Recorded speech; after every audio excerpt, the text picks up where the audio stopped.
Welcome back to the channel, everybody. So boom, back in May, I attended the International Female Ride in Maryland. This ride was hosted by a collective of riders who go by Just Us Lady Riders. The event was only a few hours from my house in New Jersey, and I had the time off, so why not?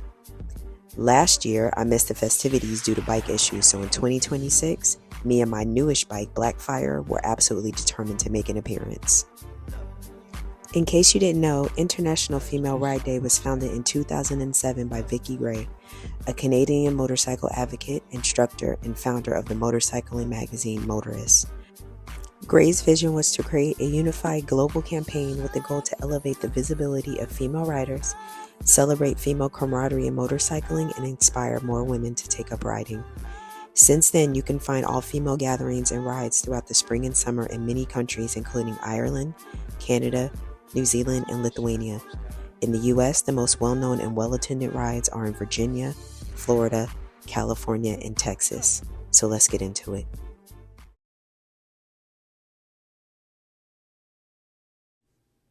So I woke up the day of the ride bright and early, right? My goal was to take my time getting down to Maryland. I wanted to do some back roads. I had mapped out the route. And all in all, the ride that probably should have taken about 3 hours was going to take me about 5 when I ended up doing the route that I wanted to do. Unfortunately, as per usual, I was not able to leave when I wanted to leave. I had things going on in the house, things going on with the kids, and just a variety of other nonsense that was keeping me from getting on the road. I intended to get on the road no later than 10 a.m. I didn't leave my house till 12 p.m. The good thing about it is, I was able to pack my bags at least the night before I left, so that didn't delay me. What I was excited about was if you take a look at this picture, you'll see that not only have I put saddlebags on my Lowrider S, which was a godsend, but I was also able to finally figure out how to pack my Kuryakin Momentum Drifter bag. That's that duffel bag that you see there sitting on the back fender. I've owned this bag for several years, and I have always despised this bag. What I realized is that you have to stand the bag up and pack it like a can. I also used some of those compression bags to get some things inside the bag, and that ended up working really, really well. Everything fit nice and neat and compact with no loose ends. I also finally figured out how to use the straps that the bag came with. The other bag that you'll see back there is the Harley Onyx bag. This, by far, is my favorite bag that I've ever owned. I really love the style of it, really love the design, and it fits perfectly on the sissy bar back there. It also has tons of pockets, and it's just a really nice bag, really high quality. It's a super cute bag, and it's easy to carry. The only thing that keeps this bag from being perfect is that the rain cover is not attached to the bag. Most motorcycle bags, they'll have like a little pocket that you shove the rain cover in. This one doesn't have that, so unfortunately you have to take the cover and shove it down into the bag, which takes up some precious real estate inside the bag. Other than that, it's a great bag. As usual with Harley, they drag it with their prices, so I think I paid like $150 for this bag, but I do love it, so I won't complain too much. The other item that you see there on my handlebars is a Bluetooth remote that I purchased on Etsy. It was $30, and it's also one of my favorite things. So I have a Cardo on my helmet, and even though the buttons are really simple and like supposedly user-friendly on the Cardo, for some reason when I'm riding, I just cannot reach those buttons. I never know where they are. They never work properly. I'm sure it's user error, but I just chose not to deal with it. So when I realized I could purchase a Bluetooth remote on Etsy, I went ahead and did that. It works perfectly with my phone, and I absolutely love it. Alright, I have arrived here in Maryland for the off-female weekend. That ride was better than I anticipated. I have base layers on, but I thought I would be fine. I just have like my riding camos on, my armor pants, base layers on the top and the bottom, and then I have my leather jacket on, and I did have on my summer gloves. So when I start to get gas, I had to pull over. I did have to swap out gloves. I didn't put my heated gloves on, but I did swap out for some winter gloves, and I put on a Climb windbreaker over my base layers that I have. So the last 30 miles or so, it was a little difficult because my hands still were cold. At that point, they had already gotten cold. But other than that, it was fine. There was some traffic, a lot of stop and go traffic, of course, in Maryland. You know how the DMV is with the traffic, so that was like super annoying. But other than that, the ride was okay. Definitely need some modifications on this bike to make it more comfortable to do some mileage, which I will talk to y'all about later. But made it to the hotel, so let's get ready to check in. Here's the little check-in here. Got the t-shirts, check-in. Looks like we got some raffles, etc. Sometimes people like a little bit extra.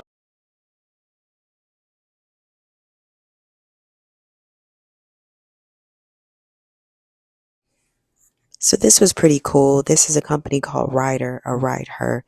It's a black woman-owned apparel company that makes motorcycling gear, obviously for women. The gear is for people that ride sport bikes and that ride cruisers. And the thing that's really cool about it is not only is it full of armor, the material is really thick, really high quality, but also it's really form-fitting, which a lot of ladies will like. So unfortunately for a lot of us women riders, it's really hard finding gear. And usually the gear that you find, it doesn't really do too much for your figure. This, as you can see from the photos, is meant to make you look good while you're riding. I got a chance to see it not only on the mannequin, but on several of the ladies when they went out for the ride, and I really, really liked the looks of it. I touched it, felt the material, it felt really great. They did have a raffle also, so one lucky lady did go home with the suit, so I hope to see more of these ladies, and I hope to see what they come up with in the future. So as per usual, there was a meet and greet attached to this event that was Friday night. The meet and greet was about a 10-minute walk from the hotel, but it wasn't really walkable because you had to walk across a highway and kind of like around a bend and then up a hill and then down in a valley. It was a little complicated to get to. Now, that being said, family, you know that I don't ride at night, so sometimes that creates a challenge when I'm trying to get to a place if there is a nighttime event attached to a motorcycling function. Luckily for me, I was able to get a ride. There was some ladies from North Carolina that were heading over in an Uber because they knew they wanted to drink, safety first. So I was able to get in the Uber with them and attend the meet and greet. When we got there, the meet and greet was in full swing. There was a lot of music, a lot of dancing. People were singing. The vibes were high. The mood was right. Everybody was having a great time. The meet and greet was held at a location called the Green Turtle, and they did have actually really good food, and the cocktails were really nice as well.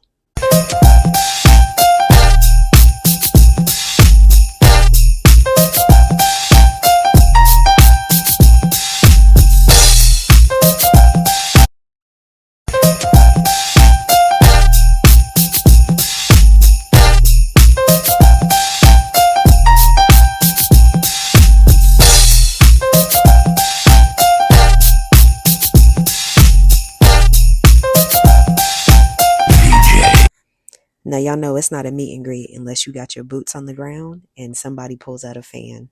Once the fans came out, that's when all bets were off and the ladies really started having a good time.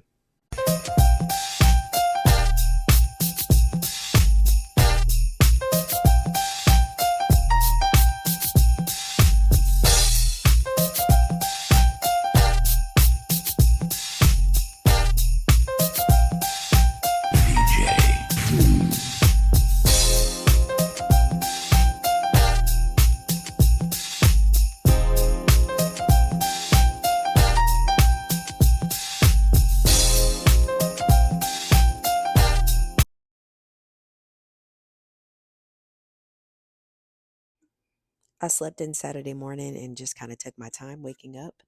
I already knew I wasn't going on the ride, so there wasn't really much for me to do except for wait till the ladies to get back and to get the rest of the day's activities started. When I meandered out of the hotel on my way to get some coffee, look who I ran into. This is Chewy. Chewy's been the president of Boston Divas for many, many years. She's also one of the founders of the club, and I've known Chewy forever. Mike is her riding partner, and between the two of them, they probably have close to, I don't know, 100,000 miles or something like that. Both of them go all over the country. They go to a lot of events, and they've been to the West Coast many, many times. Chewy is one of the ladies that really inspired me when I started riding, when I saw what she was doing, and I really look up to her. It was great seeing them, and I ended up hanging out with them for the rest of the weekend. Me and Mike went on a Starbucks run, and Mike is hilarious. He always has stories from the road as well as life lessons.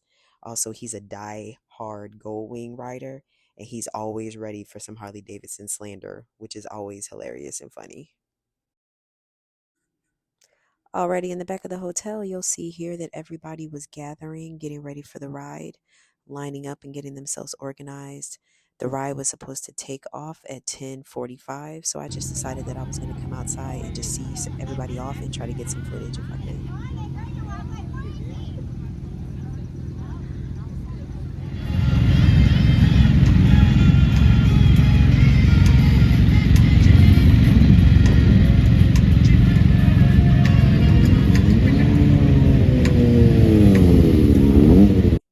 So I think there was probably over 100 ladies on this ride.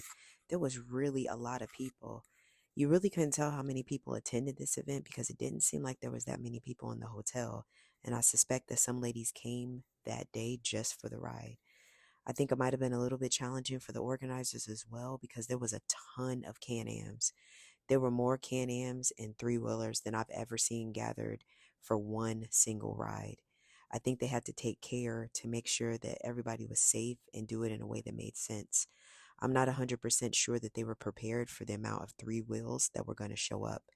So they ended up putting everybody on three wheels in the back and having them follow the two wheels.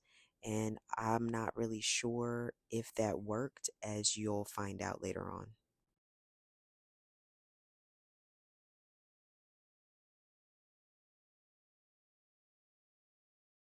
So the ladies are getting ready to pull out to go on the ride. They're going to ride about an hour away. We're going to get some footage of them pulling out. I typically don't do group rides, so I am electing not to participate in the ride, but I will be here for the festivities when they get back.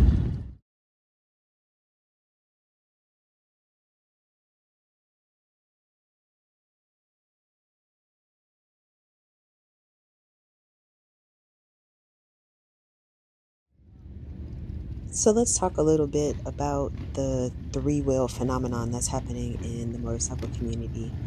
There's a lot of Can-Ams at this event. I also saw a lot of Can-Ams when I was at Myrtle Beach. Now, the reality is, a lot of people that ride two wheels do not like three-wheeled motorcycles, but they're here to stay, and they're here to stay for a variety of reasons. I did get a chance to talk to some of the ladies at this event, and the overwhelming answer from everybody was that they feel like they're more stable. They feel like they have better control, and also, Can-Ams have a lot more storage space than regular motorcycles, and a lot of ladies like to carry their things. So I think it's worthwhile to consider the fact that the reality is some people do have trouble balancing two wheels and it's just not for everybody. I think they're a cool addition to the community. They look super fun to me. I think maybe they're like riding an ATV or riding a dirt bike. I don't know. I've never ridden an ATV or a dirt bike and I've never ridden a Can-Am. But I think they're cute. They're cool. I think they're cute. Um, I think as people that ride two wheels, we shouldn't be so judgmental of people that are on three wheels. However, I can't lie and say that I was not surprised that there were so many. Again, I saw so many at Myrtle Beach, and I've been seeing a lot more on the road where I live also. So I'd be interested to see what you guys think. Jump in the comments section and let me know what you think about all these three-wheeled motorcycles. I do want to note though that one thing that I did hear from people over and over again that they feel like Can-Ams and the like are safer. I don't necessarily agree with that because, yeah, it might be safer because, it handles differently. You might have more stability in turns and things like that. However, you're still outside, you're still contending with cars, you're still riding a vehicle that does not offer you protection around your body, around your head, around your core, or anything like that. So, yes, it might be easier to keep the thing upright depending on how you ride, how fast you're going, and your riding style, but you're still out there, y'all. So, I think that the idea that they're somehow safer is false. And I think that's a little odd. But, if people have to tell themselves that to make them feel better about riding a motorcycle, I guess so be it. But I definitely don't agree with that at all. I'm just sitting here in my hotel room now. It's a little after 2 p.m. So found out a little while ago, unfortunately, when the ladies went out on the group ride today, there was an accident. Unsure of the fate of the person or persons who was injured, but it has set the day back a little bit. So all the ladies are delayed getting back. We're supposed to start our classes and other activities at 2 p.m., but that's not happening. So I'm just waiting for them to get back. Have met some friends, fam here. They went to grab something to eat. I still have my food left over from last night, so I decided to eat that food for my lunch. I'll finish the rest of it for dinner. So right now I'm just kind of chilling and relaxing, waiting for everybody to get back. You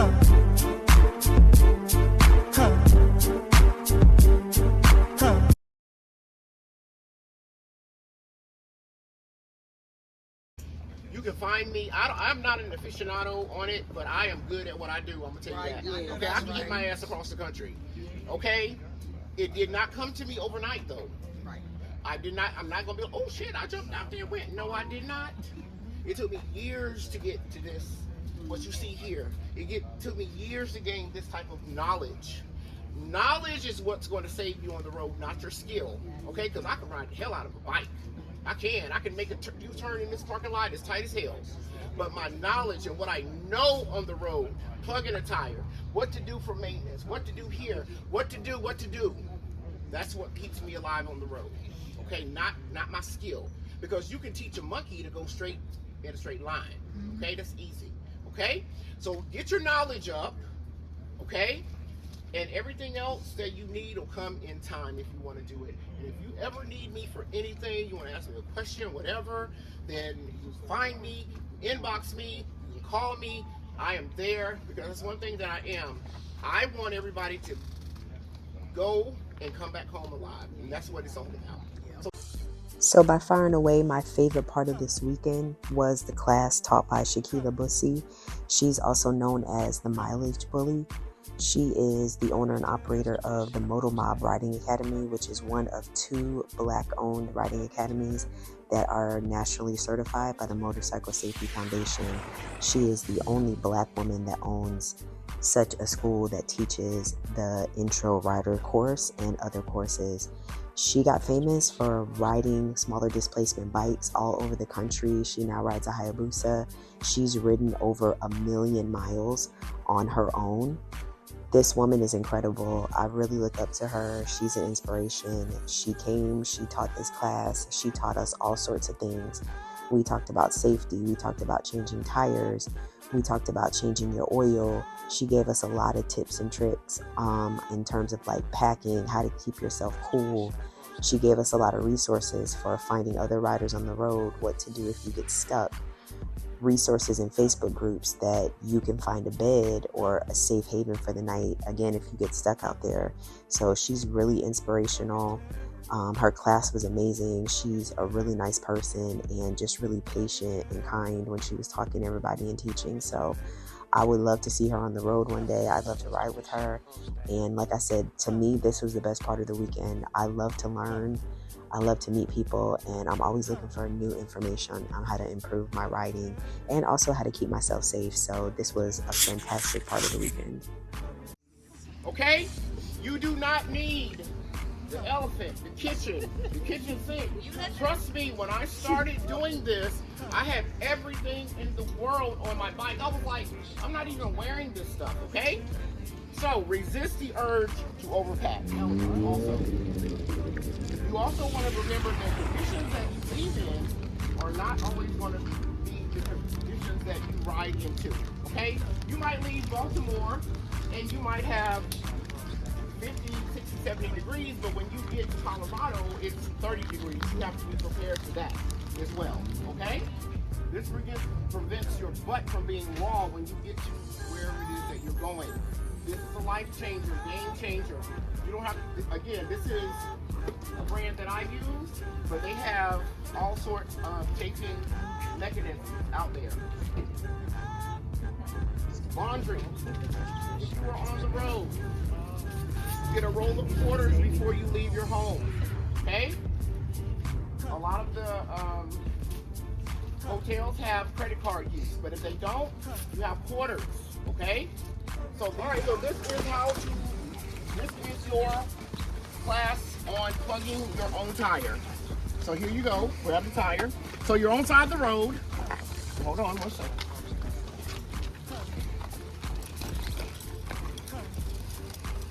You're on side of the road and you have a flat tire. You notice that.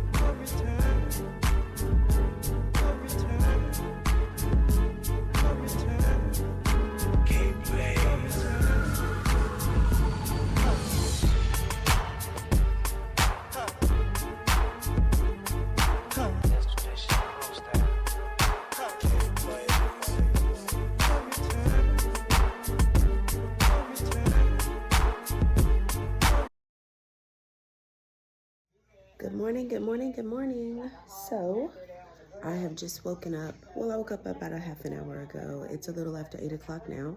I'm getting ready to get up and get some breakfast and get ready to get on the road. I think it's kind of cold outside.